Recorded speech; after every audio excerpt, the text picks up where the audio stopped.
Good day, everybody. Hope all is well, whether you're watching this morning, noon, or night. Thanks so much for jumping on. Troy Marsh here with Marsh Home Group. And I just wanted to kind of update you guys on the market. Obviously, a lot has been happening over the last several months, and the last 30 to 45 days has been no exception. So let's jump right in. If we look here, you can see this is the overall Columbus market. You can see that we are beginning to go into a seasonal shift. With regards to fall time, things tend to slow down in terms of new listings, in terms of buyers going into contract.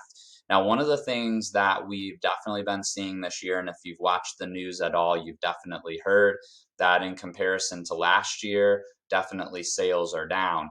One of the biggest thing I would say that's counteracting that in our current market, though, if we come down here and look at year-to-date numbers this year compared to last year, we can see that definitely the for sales are up by 26.4%, which sounds very significant, except when we go down here and look at the number of properties that have sold year to date, it's 27,977 last year and just under 26,000 this year. But the difference that in 26.4% increase is only 700, less than 700 homes. So you can see on a percentage basis, yes, it's higher by quite a bit, but when you take into account the percentage basis of the traditional number of sales in a given year, it's still not super significant. And one of the things that is also happening is that at the same time sales are going down, the number of new listings are also going down. So we see year to date, the number of sales are down 8.2%, and pendings are down 7.2%, but new listings are down 6.2%. So really, in terms of the number of sales versus the number of available listings, we're only seeing about a 2% difference in that. And if we look at the quarterly numbers, it's actually even more different. We've got basically about the same, a little larger drop in new listings versus the drop in sold properties from June to August. So that's pretty significant. Let's jump up here real quick too and look at the months of inventory. This is definitely something that we're keeping an eye on. Homes in some cases are still selling with multiple offers. Some still selling over list price, sometimes substantially, but we're also seeing some sit on the market.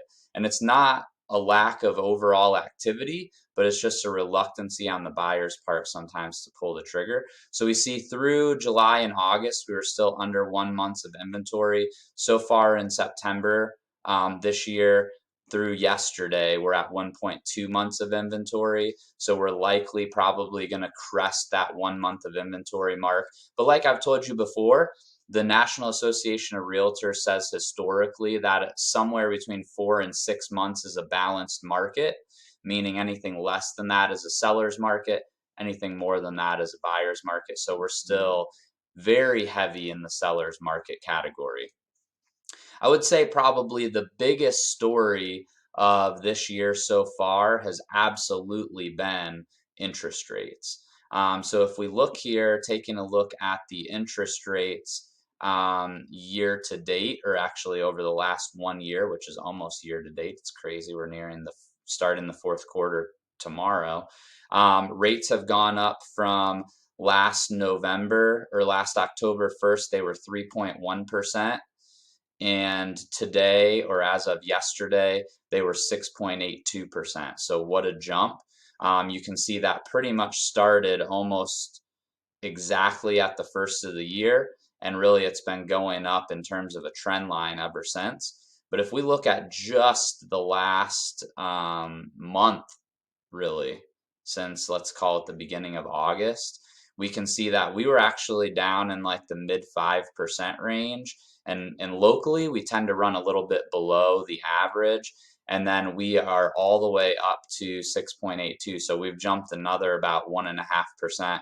And at one point this week, earlier in the week on Tuesday, we had actually crested, and this is a national average, over 7. We weren't seeing those rates. We're more in that 6 to 6.5 range here locally, but still definitely, double what it was this year or this time last year.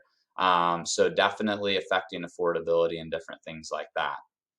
That being said, I have been getting several calls here over the last couple of weeks, and what we know is that life happens. I always say that the three D's are divorce, diapers, and death.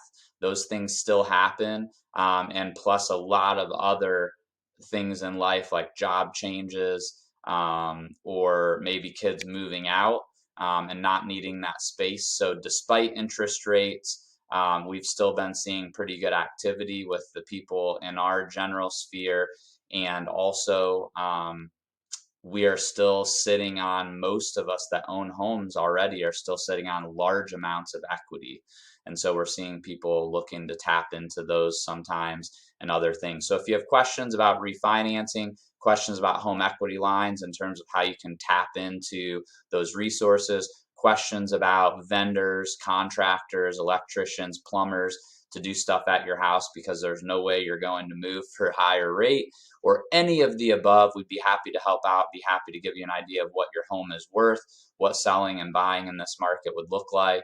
Obviously, one of the biggest advantages to a little bit of a slowdown in the market is a little bit less chaos on the buyer side, despite the higher rates. So definitely something to look at. New builds are actually becoming popular because some of the builders are buying down their rates. We have a ton of experience with that. So please reach out if you have questions.